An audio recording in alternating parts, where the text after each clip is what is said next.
From the CISO series, it's Cybersecurity Headlines.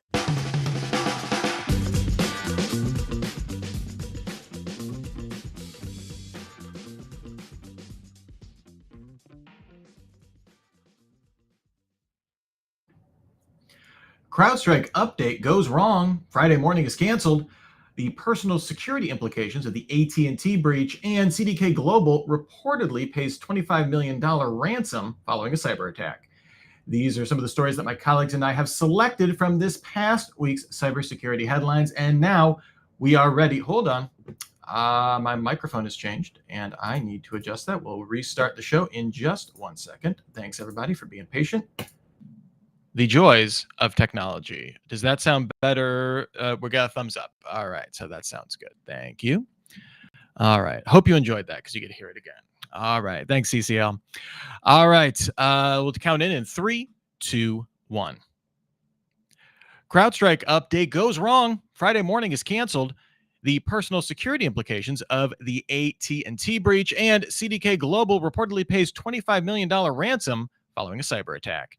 These are some of the stories that my colleagues and I have selected from this past week's cybersecurity headlines. Just like you would pick out a microphone from your audio settings, we've selected the perfect headlines. And now we are ready for some insight, opinion, and expertise from our guest, Adam Ariano, the former VP of Enterprise Cybersecurity at PayPal. Adam, thank you so much for making the time and being here. Really appreciate it. Happy to be here on this very calm, nothing to talk about day. Yeah, everybody's just having a chill day. It seems very relaxed, and there's no dumpster fires at all. Don't worry about it. Hope all of your screens no longer are blue. Our sponsor for today is Conveyor, market-leading AI for Trust Center and security questionnaire automation. Remember to join us on YouTube Live. Do so. Go to CISOseries.com, hit the events dropdown, and look for the Cybersecurity Headlines Week in Review image. You can click on it to join us, and then you can subscribe to our YouTube channel, and then you can join us. You can join CCL. You can join some of our regulars that are in our chat, giving us their thoughts, their opinions, and getting feedback from me and our amazing guests, Adam, yourself included. So before, let's give them some fodder for some comments, and let's jump right in. First up here, the big story of the day. We allude to it already. CrowdStrike update goes wrong, and Friday morning, well, let's just forget about it. A worldwide blue screen of death greeted Windows users and their CISOs this morning. Flights were canceled or delayed, banks could not complete transactions, and even some 911 services became non-operational for a time. George Kurtz, CEO of CrowdStrike, stated that the problems were caused by a defect in a content update for its Falcon EDR solution on Microsoft Windows devices. He added the issue has been identified, isolated, and a fix has been deployed. Clearly, this is every CISO's worst nightmare here, Adam. But instead of being a cyber attack, this appears to have been bad luck on an overnight update, something we've definitely seen before, just with a much wider scale here. I'm curious, what went through your mind as you learned about this event unfolding today? I think the first thought that crossed my mind, and I was awake at about 2 o'clock this morning randomly and saw messages from friends in other time zones. And the first thing that I thought, especially as it was connected to CrowdStrike, was, oh, that has access to the kernel. This is serious. And I did not at any point think that it actually was a widespread cyber attack, but it is a cyber incident. And it's important to call it that as it is and not an attack, because there's a lot of cool sounding security companies that when attached to some kind of incident like this sound like an attack. So CrowdStrike does sound like a cool, Russian attack name, but in fact, it was just an incident. Yeah, it's not Cobalt Strike or anything like that. Affinity be darned here. I guess obviously there's going to be a lot of things. CrowdStrike maybe owes a lot of process explanation once this is all once we're on the other side of this and everyone's out of crisis mode for this. I'm curious, like from a CrowdStrike customer perspective, is this a case of we were all making a erroneous assumption about reliability of software updates? Is this a failure of testing an update that's being deployed, or is this purely like a supply side issue in this regard? From what we know so far? Yeah, and I'll stay away from kind of speculating on causality here. I don't think that anybody has a really good understanding outside of maybe the CrowdStrike engineers themselves of exactly how this all went down. But from a customer perspective, what you've got is a very capable, well-known and successful tool that CrowdStrike is, who on everybody's endpoints, protects those endpoints from malicious activity, and does so by receiving updates and receiving information from basically the mothership. And that's something that we want. This is a feature, not a bug, that those updates come across. Mm. Now, the fact that an update that came across caused this is unfortunate, but ultimately it's inevitable. If you give anything access to your kernel and anything that has that kind of power over your systems, the ability to auto update, you're not going to be able to test beforehand. And I actually don't think you want to test. The opposite of this is what would happen if there was a massive zero-day attack. The ability for CrowdStrike to update its software was hidden behind your own change control processes, and you weren't able to apply that update in time, and you got owned because of that 0 day. Then you're in the exact same spot that we are today. And so in reality, I don't see a lot of things in this process that need to change. I've seen a lot of chatter back and forth, a lot of people that have said, thank goodness I either, was about to install and didn't, or now, we're going to rethink our strategy around what company we use for endpoint detection and response. And I think that those are pretty the right word for it is misguided ideas in reality.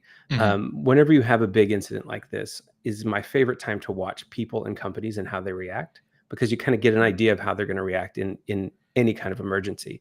And I think that deciding that you're going to remove or change tools over something like this is extremely nearsighted.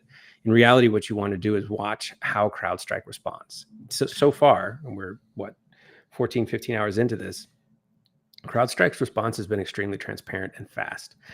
Even the CEO coming out on news outlets and making sure that everybody kind of understands what's going on is very impressive. There was no attempt to hide anything. And over the coming weeks, as CrowdStrike responds and gives us more information, it's going to be very telling about the processes and the caliber of the people at the company.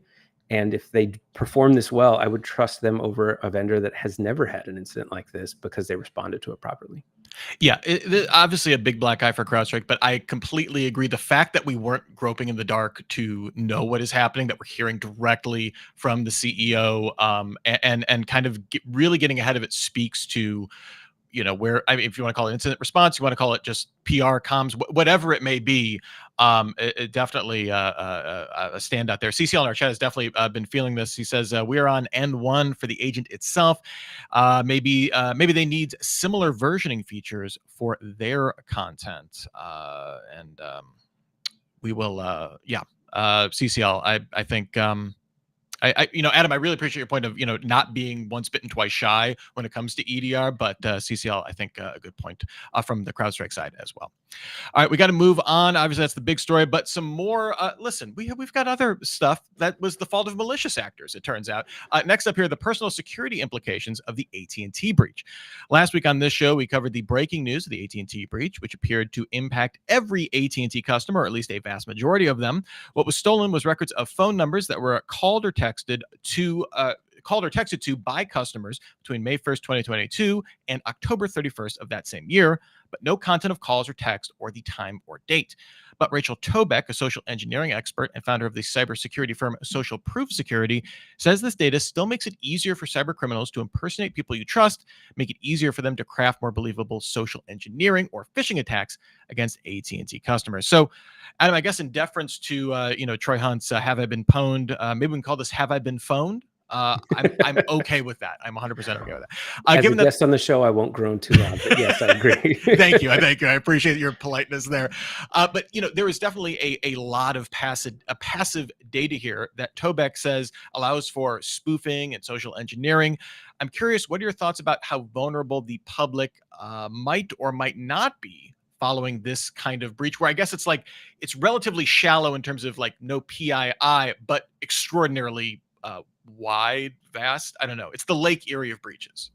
Yeah, and I would caution the hand wringing here again, and I feel like I'm coming off as a somebody who's trying to pacify the masses here, but in reality, on top of everything that everybody posts on Facebook of a certain generation, everything that everybody posts on TikTok of a certain generation, and you add this on top of it, it's not something that changes the actual elevation or depth of the personal identifiable information out there. Mm-hmm. A few years back, when the Office of Personnel Management, OPM, was hacked, every every secret security clearance holding individual in the United States had massive amounts of very, very personal data that included relationships, addresses, phone numbers, was hacked and leaked repeatedly by bad actors. And at the time, the analysis was this was going to represent a huge counter intel threat to intelligence services in the United States, because you have all this information about all of our people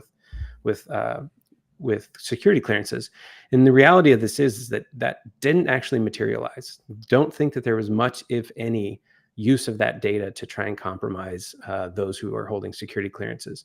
There were much bigger compromises of people who were in sensitive locations by leaders of free countries than there were from that hack.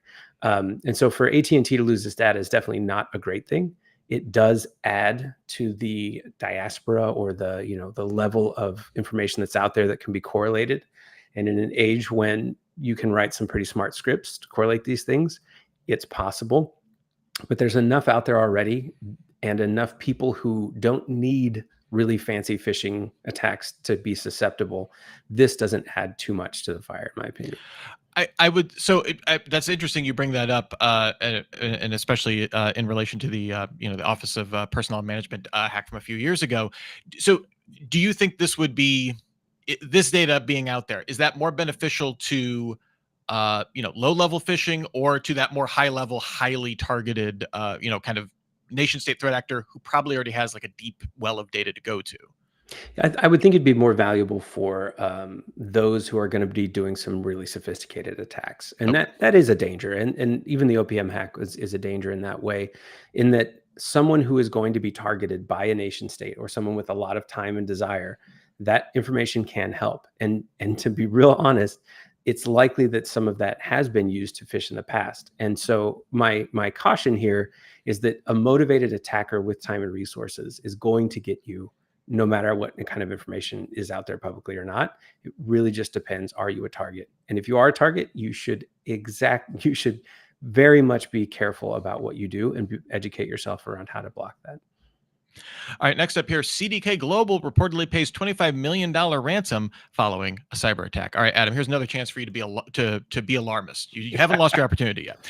Continuing with one of the big stories of this season in cybersecurity, CDK Global, the maker of specialized software for car dealerships, is reported to have paid a $25 million ransom in Bitcoin to the group that runs Black Suit ransomware. The consulting firm Anderson Economic Group suggests that the total financial damage to dealerships in the first 2 weeks of the shutdown is just over $600 million. For math fans out there, 24 times the ransom amount. So, Adam, while governments and security agencies repeat the mantra, don't pay the ransom, it only enforces that behavior. In this particular example, the analysis from Anderson shows a clear incentive for this individually, not thinking of the overall security ecosystem, but for this organization specifically, to pay up as essentially a cost of doing business, possibly a cheaper one than an all-out recovery. With that business pressure in mind, I'm curious what's your take on this? Yeah, this is a fascinating one. I recently used the example of polar bears and parasites. The reason why you don't call a polar bear a parasite is because it's a bit too effective extracting calories from its victims, whereas parasites are good at taking just enough that it feeds the parasite but doesn't kill the host. And in this case, I think this attack group, the group that performed this attack, did a good job of finding the right price for what they were willing to pay, but not going overboard. And so what's happening in these situations, and this isn't a kidnap, the whole idea of not negotiating with terrorists, or the whole idea of not paying ransoms, harkens back to the time when kidnapping was much more common, and hijacking of airplanes was more common. And while that is an effective strategy when the bar for kidnapping an entire person or being able to hijack an airplane is extremely high, uncommon, and very dramatic, these attacks are not the same level of effort, and don't have the same level of kind of accessibility to anybody. And so I don't think that it's very practical to not negotiate and to not pay. And honestly, there is an economy, and there's economists who have studied it. There is an economy in ransomware, and ransomware actors are figuring out how high they can go with their requests. If they're not reliable, if they're not trustworthy, then they're much less likely to be paid. And so there actually is like a unspoken code of conduct, basically, between ransomware gangs and their victims. And in this case, I think it was a smart thing to do. They, may have lost a moral victory, but a moral victory doesn't carry too much weight compared to the amount of money that was lost. Yeah, and yeah, and this whole situation has made me thinking about all those car dealerships, just like, thousands of other organizations that are depending on you, breathing down your, like, the business pressure on there had to have been just so intense, let alone then the money that you are, the revenue that you're losing every single day that's occurring. So I appreciate that perspective. And as CCL points out, polar bears versus parasites is going in the old analogy notebook. That is tremendous. I will think of everything in terms of calories from now on. Before we move on to our second half of the show, we have to spend a few moments and thank our sponsor for today, Conveyor. Why do teams choose Conveyor over the competition to automate answering security questionnaires? A few reasons. 1, market-leading AI accuracy. 2, they don't have to maintain a crazy knowledge base anymore because Conveyor AI can read from any source, like external support sites, documents, past questionnaires, and more. 3, it can process any customer file format, even PDFs. It will even auto-scroll and autocomplete portal-based questionnaires. Don't believe it? Try it for yourself for free at conveyor.com. That's CONVEYOR.com.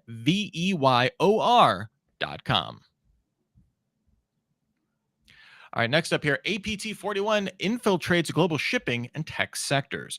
Researchers at Mandiant are warning of an uptick in malware attacks launched by the Chinese nation-state threat actor APT41 against organizations in shipping, logistics, technology, and automotive sectors in Europe and Asia. Mandiant adds that in many cases, APT41 has been present in these organizations since at least 2023. Check your calendars. That's not the current year. Adam, this activity of nation-state actors infiltrating infrastructure, occupying it rather than holding it for ransom, just very content to just dwell there for a while, continues to reappear in the news, and in the eyes of some experts, represents a long game for adversaries who find great advantage in embedding themselves rather than doing the old smash and grab. I'm curious, what can the hardworking CISO do to prevent their organizations from becoming an unwitting part of this type of secretive occupation from these extraordinarily advanced actors? Yeah, especially when we're talking about the physical infrastructure, IT. I think the most effective thing that I've seen is buying a DeLorean, souping it up just right, and then getting it about 88 miles an hour so that you can go back in time, remind everyone that they should build in security to the infrastructure of the United States so that we don't get here. Short of that, the entire Internet of Things, the entire infrastructure IT world needs to be revamped. It just has to be.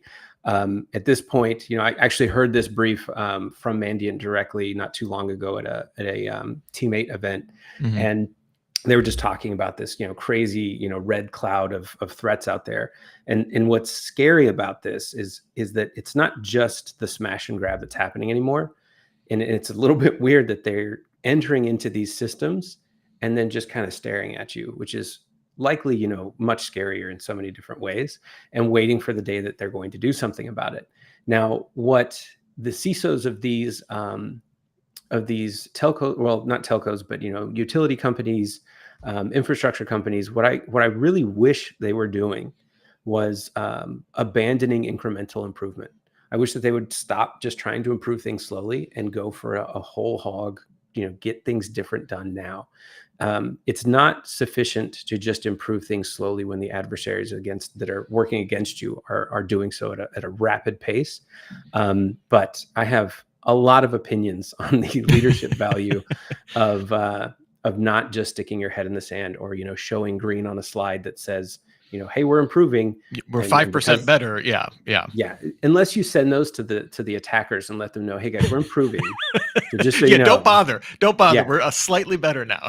our patching SLA has gone from 400 days to 350. So don't attack us. You'll never win.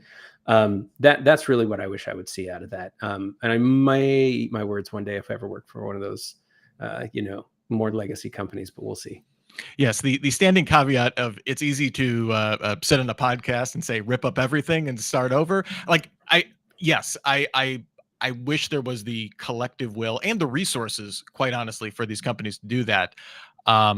It does seem like when you are dealing with threat actors that are this is their game plan, right? And this doesn't even, the other aspect of that I find really interesting is we're been covering over this whole year of that a lot of companies are preparing for post quantum encryption and stuff like that. All of these dwell time attacks where, it doesn't seem like they broke anything, so they took up some information. All of a sudden, that information that they might have exfiltrated becomes extraordinarily more valuable if encryption becomes a trivial thing in the future too. So that's something Yeah. I always keep in mind with these attacks as well. Yeah, for sure. I've been having a lot of conversations about post quantum encryption this week of my own doing, and really, it's not a, sorry to diverge just a little bit. This whole idea of being able to prevent all these attacks or all these problems, like the CrowdStrike issue, if you think that you're going to have a vendor who's not going to take you down at some point or cause some kind of issue in your environment, you're just wrong. It's just not going to happen. You need to be not perfect. You need to be anti-fragile. It's a teammate, coined phrase that they have been taking on a roadshow. And one of the things they talk about is to leverage your near misses. So this is a near miss. When you have an attacker that's in there and hasn't actually caused any damage, it's a near miss. What are you going to do with that information? Are you going to pretend like it wasn't there? Or are you going to act like it really was something bad and then do something about it? And I would even say that the attacks that we've talked about so far for many different industries are near misses because the worst didn't happen. Bad things happen for sure, but the worst didn't happen. And if you're not using that to your advantage and letting a good disaster go to waste, then what are you doing in the industry? Like, you have to use these things to teach your executives, teach your your line people, teach your SOC what should be done in these cases, because every ounce of sweat in training is a drop of blood that you save in war. Yeah, don't fire your vendor overnight, but make your organization anti-fragile, I think is that's some really solid advice. We will get out of here on this story here. Key SOC analyst skills versus Oscar, the eater of bugs. A little bit of a long read here, but I think it's worth it here. A survey conducted by the SANS Institute identified the skills that are key to success for analysts working in enterprise security operations centers. You know them as SOCs. These include a knowledge of cloud security issues, PowerShell expertise, and the ability to automate repetitive tasks and system management functions. Interestingly, the respondents showed that many SOCs continue to struggle with a lack of automation and orchestration of key functions, high staffing requirements, a shortage of skilled staff, and a lack of visibility. I think those are all pain points we've touched on the CISO series podcast at some point or another. They also reported a pervasive silo mentality among security, incident response, and operations teams.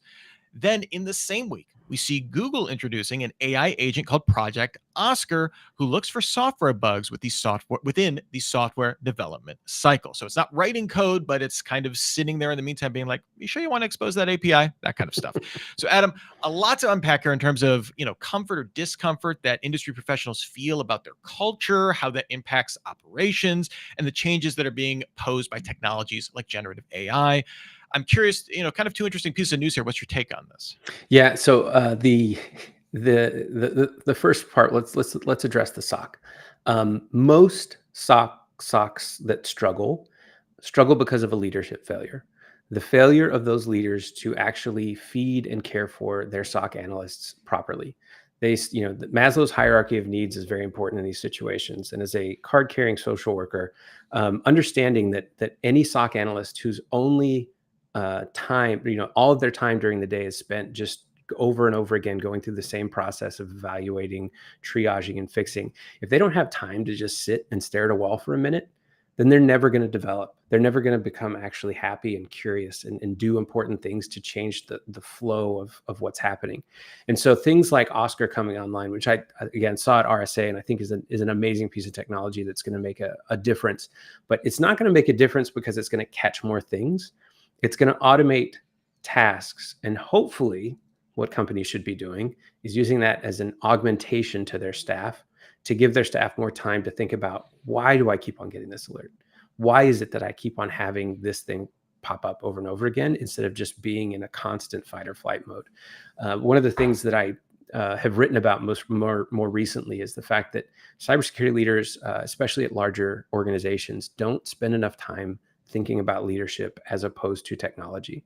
What is it that you're doing for your people? What is it that you're how are you preparing them for their next role? How are you making sure that they're being taken care of and guarding their time? And at the same time, giving them the opportunity to be creative. Those kind of things aren't taught enough in different courses for cybersecurity, and I don't think that they're paid attention to enough. So, good on Google for bringing something public that they've been using already. And I feel like operations teams, SOC teams, and security teams that don't talk to each other and have find synergy there and make sure that there's enmeshment. I would say to those CISOs, get better. Read a book about leadership. Talk to Laszlo Bach. Pick up an Adam Grant book and really figure out like what is it that I need to be doing for these people at a human level, because it's not just about how technical are you. It's about how good can you, how well can you lead. Yeah, and I a lot of the conversations that we have on CISO Series podcast, Defense in Depth, are trying to, I think, really emphasize that. That's one of the things I've been enjoying, being with the CISO Series, is kind of being led into those leadership conversations of saying, yeah, like being a CISO is not just about knowing the nuts and bolts. That can be supremely important, especially in particular organizations, but the ability to like on a very high level, like get buy-in to your security program, but then going down to that SOC management layer. Yeah. Like giving people the tools that, okay, these enrichment tasks that are just, it could be seen as glorified data entry. Let's see what we can do with Oscar or whatever other vendor we have out there, and give you time to actually be creative in something that ostensibly you're passionate about. The reason you got into this, right, is to you're a problem solver, right? That's what Yeah. draws people into cybersecurity. Let's give And them problems to solve. yeah, and the flip side of that is if you're a security leader, I promise to some people that I used to work for, I'm not talking about you in particular. If you're a security leader and you're standing in the SOC during an incident and your hands are on a keyboard, when you're surrounded by 15, 20 people who are trained and in the weeds every single day, you've already lost the battle, because your head is not up and looking around. You're looking down into the logs when you've got people that know how to do that better than you. But it's a pride thing, especially CISOs who started out as engineers have this place of pride where they want to think that they're still technical. Too many times what that means is that you're micromanaging and you're getting in the way of actual progress. One of my favorite stories that Jason Lee and I hope I can mention people's names directly here. Jason Lee, Kelly McCracken, and I were on at Salesforce at the same time, and they were running like the incident response area. And Kelly was amazing because when Jason would come on as the VP and Kelly was there with the incident commander, and Jason would start to ask questions, she would stop the entire meeting and say, "Jason, would you like to be the incident commander, or are you going to let this person whose job it is do their job?"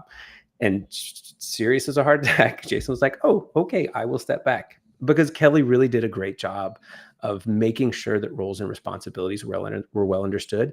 And she had a happy group because they were trusted and they were empowered and they were trained really, really well. It turns out leadership is important. Really? I just thought, it's all automated, right? We can just ask AI to do it for us, right? Yeah.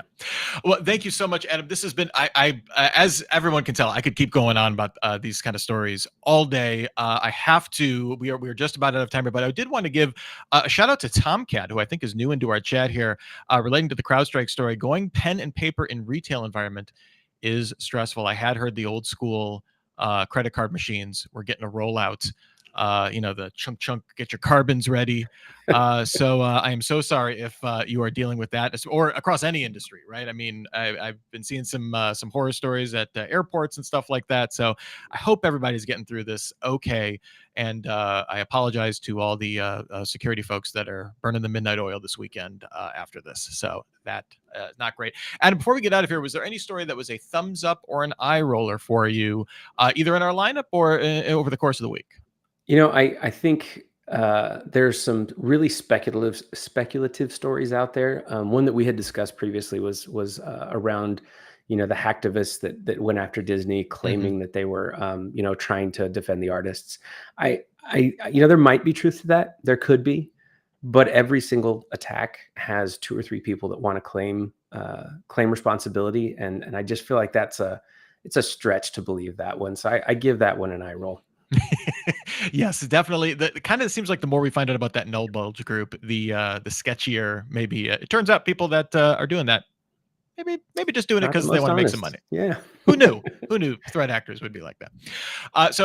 Adam Ariano, the former VP of Enterprise Cybersecurity at PayPal, thank you again for being here. Where can people find you on the cyberspace if they want to keep track of what you're up to? Yeah, LinkedIn is a great way to do it. It's where I publish all my articles. Most of what I write and publish about has to do with leadership and technology because I think every other subject is well covered. So I'd encourage people to get onto my LinkedIn page, go to the articles and read a few things. There's some pretty fun stories in there. We will have a link to your profile in the show notes. Thanks once again, Adam. This was truly spectacular. Thanks you also to our sponsor, Conveyor, market-leading AI for trust center and security questionnaires. Visit them at conveyor.com/threats. That's CONVEYOR.com. Also, thanks to our audience today. We can't always get every single comment up on screen. I know CCL. Listen, I said N1. I meant N-1. You knew it. I knew it. This isn't the easiest job up here. Okay, I'm trying to keep track of everything. I appreciate you being very nice to me and let me know about that. But we can't always get everything up on screen. I love seeing all the comments in here. I absolutely love it. Please, we would love if you haven't joined us already. Join us in the live stream. It would mean a lot. And I will react to one of your comments or something. Well, you get a heart, maybe. I don't know. I'm not making any promises, actually. We will not be having a Super Cyber Friday next week, but that's because David Spark and the CISO series juggernaut will be on the road participating in the San Diego Cyber Group meetup on Wednesday, and then another meetup of CISO series fans and cyber pros on Thursday in Portland, Oregon on Thursday. We were trying to get him to go up to Canada, but he said he wouldn't keep going north.